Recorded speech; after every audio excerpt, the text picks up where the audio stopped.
Tales for Dark Nights.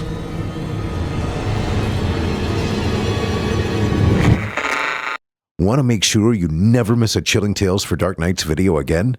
Be sure to subscribe and hit that bell to turn on notifications. It's time to turn off the lights and turn on the dark. Chilling Tales for Dark Nights.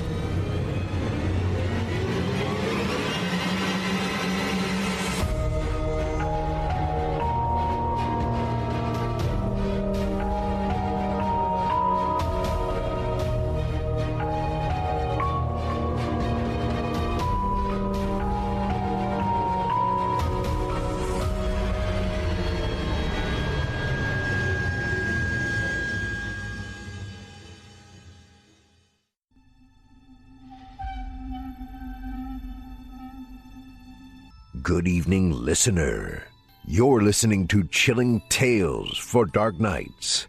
On tonight's edition, we invite you to leave behind your safe reality and descend with us into the frightening depths of the most terrifying imaginations with two audio adaptations of frightening fiction about brutal beasts. I'm your host, Steve Taylor, and tonight I'll be your guide as we traverse the dimly lit corridors of your darkest dreams. Get ready for a double header of fright, because joining us tonight to help bring to life the terrifying fiction of Matt Martinek is voice talent Michael Kline. Now, get your ticket ready, take your seat in our theater of the minds, and brace yourself. It's time to turn off the lights and turn on the dark. Our first tale this evening is written by Matt Martinek and is brought to us by the creators of Velox Books and is performed by Michael Kline. They say it's better to have loved and lost than never to have loved at all. But to see the one you love most in the world ripped apart by a supernatural creature is something else entirely. Now, without further ado, I present to you Bite. Those teeth were like razors. This I knew from the very moment the creature began to tear into my wife's body. The last 15 years of my life ripped apart by some fucking freak of nature, all before my very eyes. Shock, surprise, terror, those are just bullshit words, placeholders for something syllables could never hope to accurately capture. Time seizes at a moment like that. I couldn't tell you if the mauling lasted 2 minutes or 2 hours. Well, it was a stupid idea. Something I came up with, of course. Alicia wasn't down with it at all. She was such a homebody, completely content with the life she had. Oh yes, the life of a wife. The schedule, the organization, the predictability, it was all hers. But I, on the other hand, I wanted a little more. I always tried to get Alicia out of her box. Whenever I could, I attempted to break up the monotony. I would do little things, spur-of-the-moment surprises she would not expect. Day trip here, stay overnight there, romantic little things out of the blue. I think I got more of a kick out of it than she did. Getting stuck in a rut was nowhere to be found in my day planner of life. I knew she wasn't a big outdoors person, but I decided to set up a camping trip. Get some fishing in. Some late night cuddles by the dim light of the lantern. Seemed all right by me. Unfortunately, when I sprung it on her, it was met with one word. Really? Ouch. Albeit a cold response at first, Alicia eventually decided she'd give it a try. She was one hell of a sport, and I truly appreciated that about her. So the following Saturday, we packed up, jumped in the car, and off we went, ready for a few evenings of fresh air. The campsite was a place I remembered from my youth, a secluded place my family would go in the summers. A place of many wonderful memories. And even better, it was only 2 hours away. so the drive was easy. We arrived at about 10 a.m. with a full day ahead of us. It was entertaining as I taught Alicia how to pitch a tent, correctly bait a worm, and eat a sandwich after washing your filthy hands in river water. Yeah, it just wasn't her. But she was trying for me, and that really meant something. As the day drew to a close and we ate our meager supply of fish from the day's outing, I began to realize that very moment what a lovely time this was becoming. I think she felt it too. I decided to break out a little surprise bottle of wine to kick off the evening, which she applauded with enthusiasm.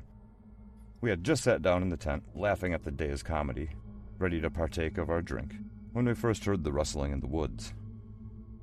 At first we snickered, like young lovers in the dark about to clutch each other while telling scary stories. But the sounds continued, off and on, as we drew in closer and began to show our love. We ignored it, chalking it up to creatures of the night, until we couldn't ignore it anymore. That rustling got louder. Branches were cracking, and whatever it was seemed to be getting closer. I withdrew from my wife's lips, obviously concerned, but she attempted to lighten the mood. "Oh, come on, scaredy cat. I'll get the big bad monster for you," she smirked as she unzipped the tent and placed one foot onto the soil. "Hey, Alicia, why don't you..." I tried to coax her back into the tent, but it was too late. Oh, that was real. That whole damn thing was real. In the blink of an eye, Alicia was yanked out of the tent with such force that the entire thing collapsed on itself. The wine splashed into the air, and before I knew it, I was struggling to get out of the fabric of the tent, which had seemed to wrap around me with a mind of its own. Well, within seconds, I was able to free myself and gain a foothold on solid ground, as well as a view of the frightening situation at hand. In the glow of the dying embers of our campfire, I saw my poor wife flailing for her life, as an enormous wolf had its jaws clamped upon her leg. I will never forget the screams and the absolute look of fright on her face as this creature ragdolled her back and forth. The size of this animal was amazing, much larger than the average man. The child in me remembered the monster movies of old and how I would tear at my parents' couch cushions as I watched in the darkness. My mind quickly shifted to the hunting knife I had brought with me and my supplies, but I realized it would be nearly impossible to find now that the tent was in shambles.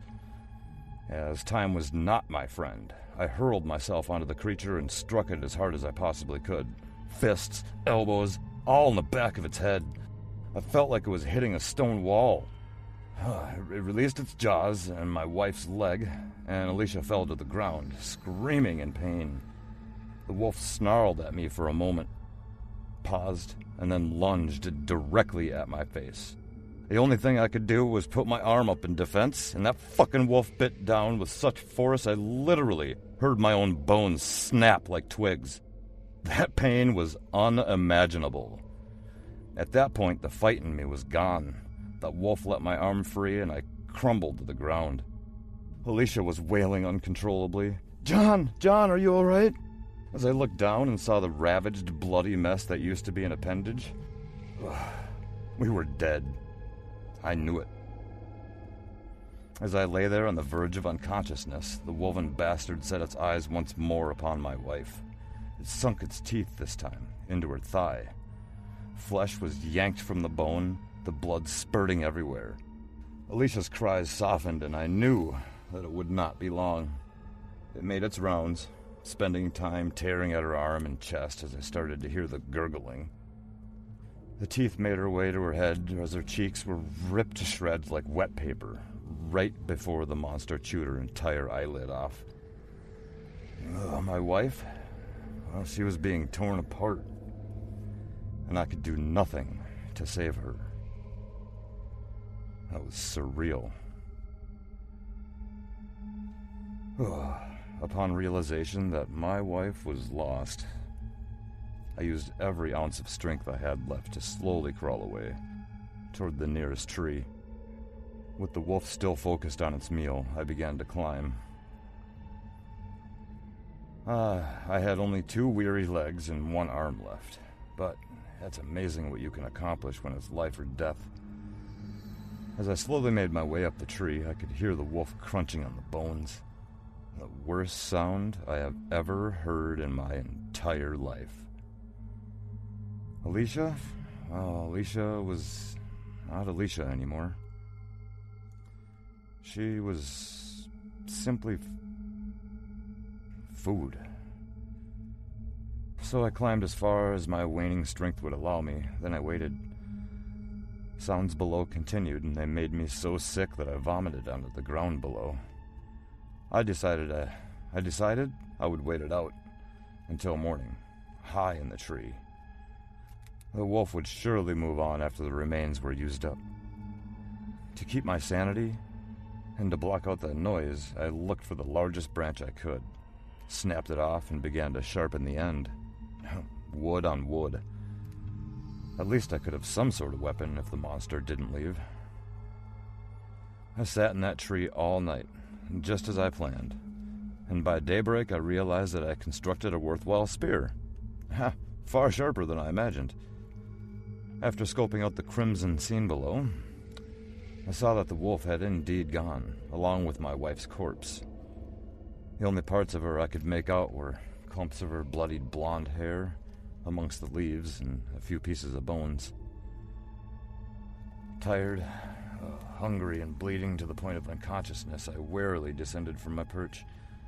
That campsite looked like a war zone. Everything was covered in blood. Ground, trees, leaves, all remnants of the loss of life.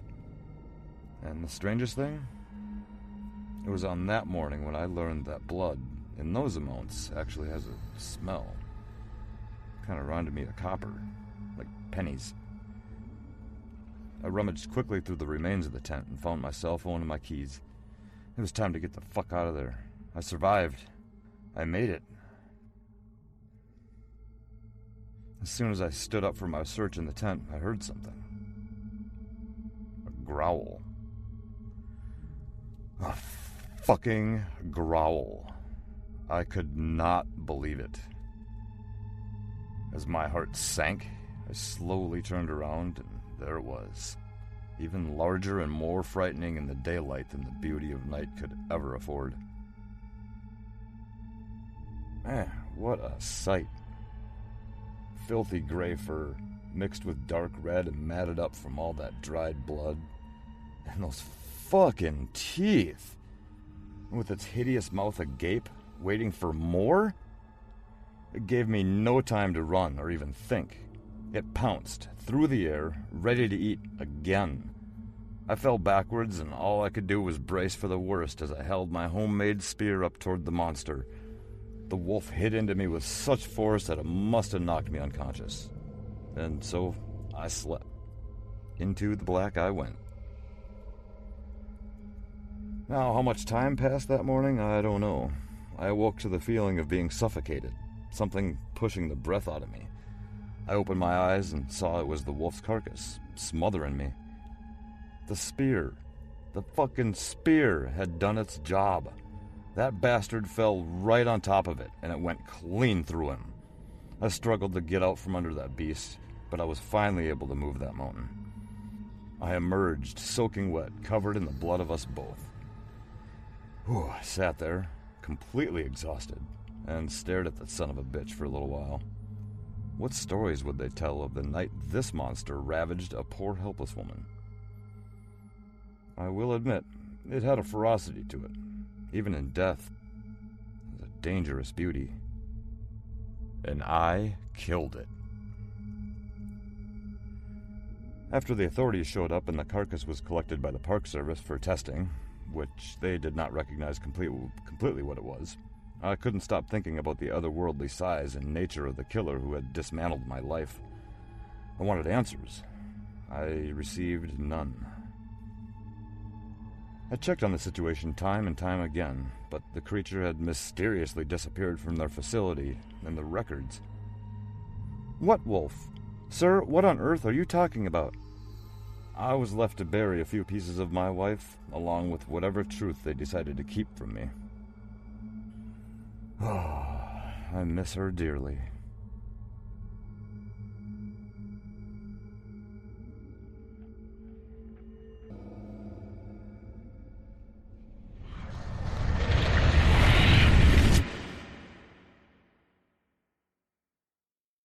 I hope you enjoyed Bite, as written by Matt Martinek and performed by Michael Kline. Our second tale of the evening is also written by Matt Martinek and is once again performed by Michael Kline. In it, we'll meet a member of a team of engineers hungry to create the next biggest war weapon. And without any further ado, I present to you WarWolf.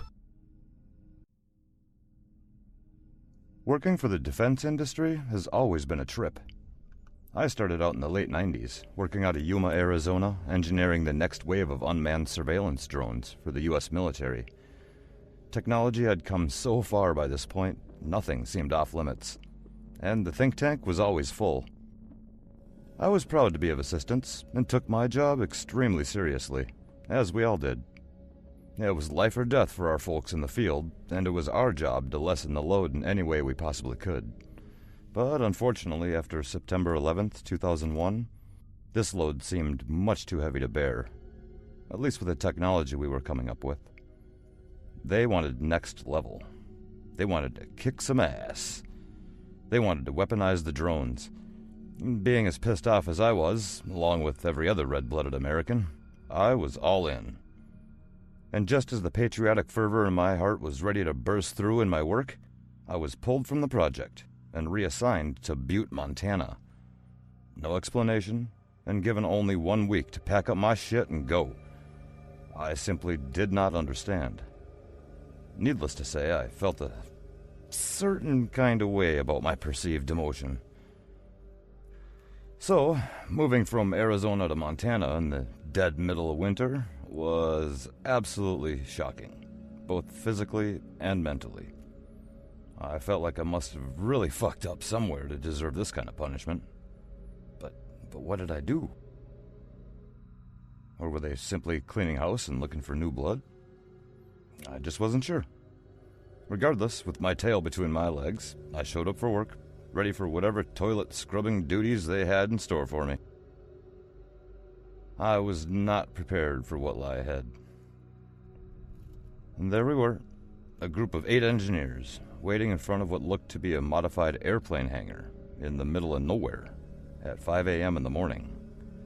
We blew smoke rings of crystallized breath and nicotine at each other and engaged in small talk while we waited in the freezing cold. They were all as confused as I, as to why we were reassigned, and for what end purpose it could possibly serve. Eventually, a middle-aged man in a large green parka goaded us into the hangar with a simple movement of his hand. Apparently, introductions were not yet deserved. We checked in at the front desk, provided our IDs and clearances, then followed him, past rows of empty, dust-covered desks and black computer screens, toward the back of the hangar. You would have thought that this setup was an obsolete, ancient remnant until we moved further back and the 2 extremely large holding cells came into view. We all looked at each other and snickered as we attempted to take it all in. I wasn't sure if we were relocated to an army facility or an actual zoo. The holding cells were partitioned right next to each other, surrounded by thick plexiglass, and outfitted with trees, stones, dirt, ponds, and one angry-looking gray wolf smack dab in the middle of each, just staring at us, salivating. What in the hell was this? We then heard a voice from behind. "They will be your best friends for the next year, fellas. The one on the left is Steve. The one on the right is Chloe. Sure, Steve's a bit bigger, but don't let Chloe fool you. She's a lot bitchier, as you will quickly find out. The goal is to replicate the mannerisms, habits, even their deepest instincts. You will watch them, get to know them. Hell, maybe even get to love them. The game has changed and we have to change with it. In exactly 1 year's time, we go into full-on production of these units. Obviously, to recreate a functional killing machine like this out of steel, titanium, and fiberglass in such a small window of time will be a nearly impossible task. But you will do it, because that is what you are here for. To create WarWolf. Just as the man finished speaking, a door in the back of each holding cell opened and a young fawn was led into each. It didn't take long for that blood spray to pepper the glass with sounds of splattering paint. And just as the man said, Chloe proved to be a lot meaner than Steve. The mess she left behind proved it. One of the engineers vomited at the sight of it. That person was immediately let go.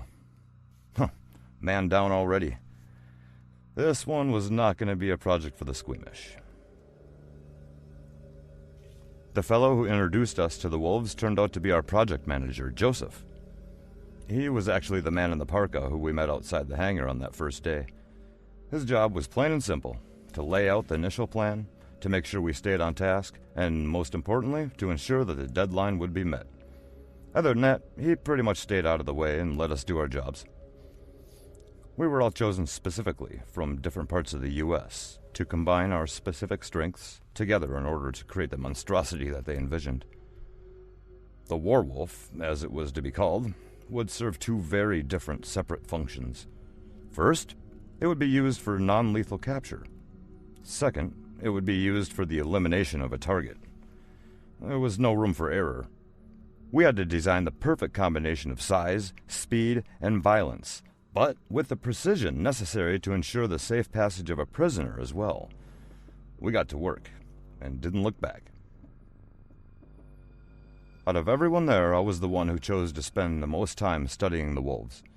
Not only because I was honestly enthralled, but because I was a mechanical engineer.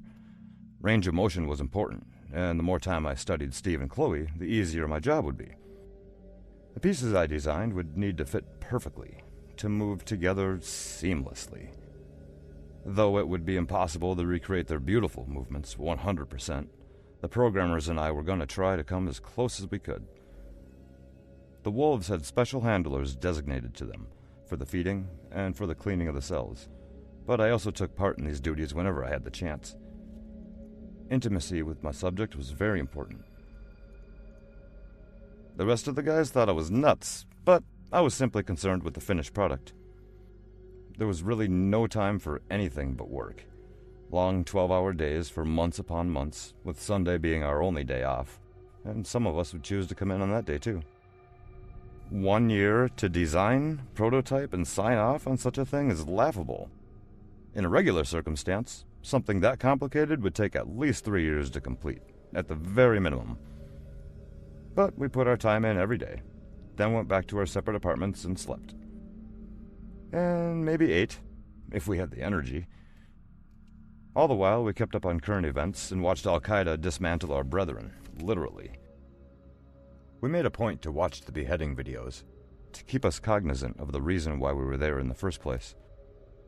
That, mixed with watching Steve and Chloe bloodily mangle their prey with impunity on a daily basis, well, that created somewhat of an unhealthy energy, which became apparent as Joseph modified our creative direction. He told his bosses that we simply did not have enough time to design and program for the two functions of the WarWolf, only enough for one. They needed to make a choice if they wanted to hit their all-important deadline. And of course, they picked the bloodier option: destruction of the target at all costs. The darkness had set in. At about month 9 of our little experiment, the decision to let Steve and Chloe was made. Joseph felt there was nothing more to learn from them, so one evening at the end of the shift, the handlers took them both out the back door and let them free in the forest behind the hangar, back into the wilderness where they belonged. I was sad to see him go, but I understood that the time was dwindling and there was only one thing left to do: to build the fucking thing. Thankfully, as our project took precedence above all, the custom metalwork we needed was expedited to us as quickly as possible. Every day I was able to put more and more puzzle pieces together, and before I knew it, I was screwing in those razor-sharp stainless steel teeth, one by one, and admiring the thing that we had constructed. I stood back in amazement, trying to process what stood before me. Sure, Steve and Chloe were the models, but the finished product was... well, it was something else. It's hard to describe in words the visual overload that the WarWolf demanded. 7 feet long, 4.5 feet tall from paw to ear tip, 1,400 pounds. Gleaming titanium plating covered the entirety of the beast, except for a 10-inch mesh-covered speaker mounted in its chest, for those moments when the remote operator would need to throw out a verbal command to a fleeing target or possible comrade. This was a fully functional robot werewolf of the army. But unlike those sci-fi films and comics of old, this werewolf was very real, and 1,000,000 times more dangerous. The full moon? That was replaced by a simple flip of a switch. We were all so very excited to see our creation creep out from the recesses of our imagination into reality. From the very moment that the hum of the battery entered my ears, my heart began to pound with ferocity. The solenoids actuated, the pneumatics forced the life breath, and the behemoth's eyes gleamed with a glowing electric blue. It was alive! The front leg took its first step, and the WarWolf slowly began to circle our group, with its huge paws pounding the concrete floor. My excitement quickly turned to fright as we backed into each other clumsily, and the robot's jaws opened, producing those violent blades of steel that I, myself, had designed. The mechanisms underneath produced an eerie whine, like that of an animal in throes of death. Just as I was readying an escape of some sort, the creature stopped in its tracks, and the speaker blared aloud with Joseph's voice. "Pretty fucking scary, isn't it?" It sure as hell was. All that night, I was alone in my apartment. I couldn't stop thinking about our creation, or the fear that I felt as it approached me. I did not sleep. Thankfully, I knew that the next day was probably going to be my last on the project. One more trial, and if it went well, it would be off to quality assurance again, and hopefully the full production of 10 units would start shortly thereafter. Oh, I was relieved that the end was in sight. And although I knew we had succeeded in our tasking, pride was something that I was stumbling in the dark to find. We had created a monster, and many lives would surely be extinguished by it. That's quite the heavy burden for any conscience to bear. I remembered that long-forgotten rule of the Lord. Thou shalt not kill. The next day, I felt a bit of déjà vu as our group found ourselves in the same position as that very first day, in front of the holding cells.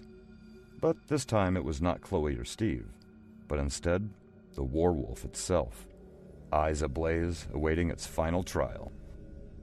I knew that it was going to be bloody, and I had already imagined what it would look like as the steel jaws ripped the deer into sinewy shreds. But the fawn never showed. Instead, back door opened, and the handler shoved a different kind of prey into our man-made hell.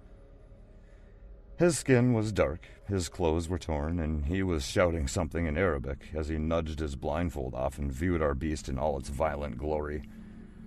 He began to scream and wave his arms about as the 7 of us just looked at each other in disbelief, our jaws all touching the floor.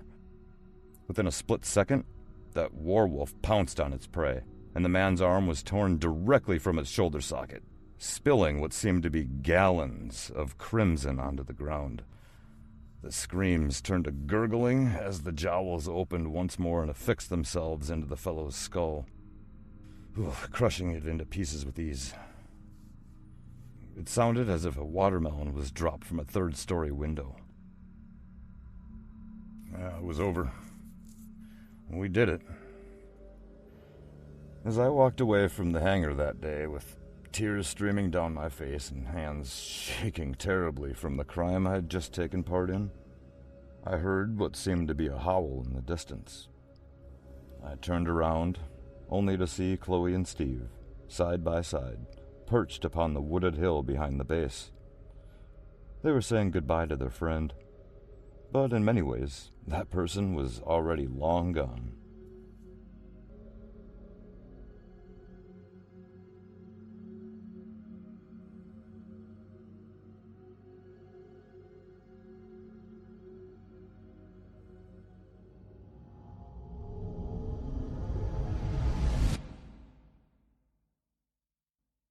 I hope you enjoyed WarWolf, as written by Matt Martinek and performed by Michael Kline.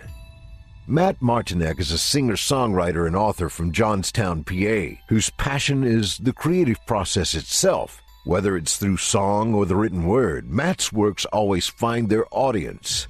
Matt has also recently published his first collection of short horror stories, What Evil Lurks, as well as his newest horror release, The Oddest Couple.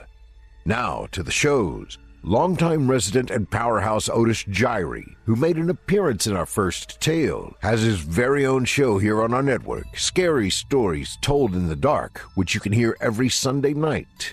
On that note, be sure to check out the other shows we offer on our network. We have Fear from the Heartland, featuring horror stories brought to you from the Heartland, airing Wednesdays. Eric Peabody's Horror Hill, who also made an appearance in our first tale, a podcast dedicated to some of our deeper and darker tales.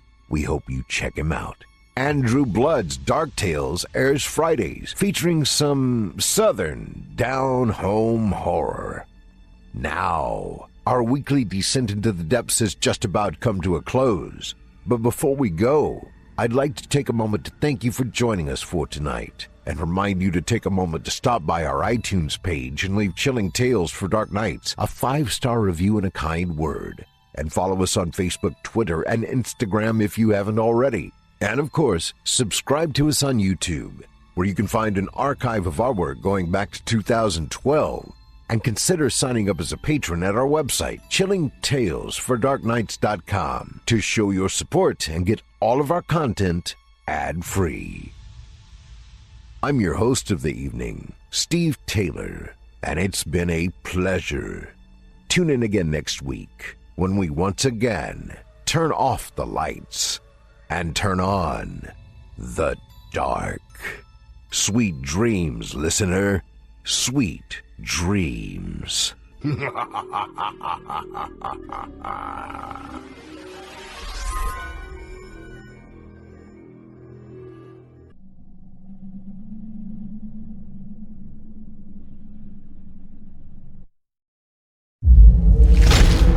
Chilling Tales for Dark Nights.